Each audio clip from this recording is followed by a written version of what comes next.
নতুন নতুন খবর আপডেট পেতে চোখ রাখুন নিউজ টাইম 24/7 সিটি বাংলায়।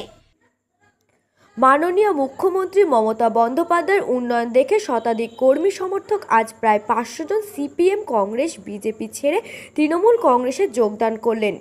মুর্শিদাবাদ ব্লক তৃণমূল কংগ্রেস সভাপতি মুসরত শেখ ও ব্লক তৃণমূল যুব কংগ্রেস সভাপতি কাঞ্চন মণ্ডলের উপস্থিতিতে ব্লকের বিভিন্ন অঞ্চল থেকে আগত কর্মী সমর্থক লালবাগ মহকুমা ছাত্র সভাপতি জুয়েল মণ্ডল, মুর্শিদাবাদ ছাত্র সভাপতি মনোয়ার হোসেন এর হাতে ধরে তৃণমূল কংগ্রেসে যোগদান করলেন।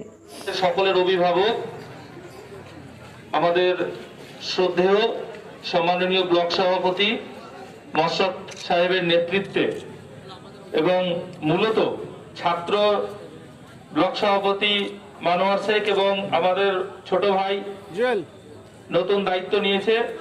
লালবাগ মহকুমা ছাত্র পরিষদের সভাপতি জুয়েল মণ্ডলের নেতৃত্বে প্রচুর ছাত্র, যুব এবং বেশ কিছু আমরা অন্য দলের কর্মী পেয়েছি, যাদের নাম আমরা ঘোষণা করছি, যারা অত্যন্ত দক্ষ সংগঠক। তাদেরকে আমরা দলে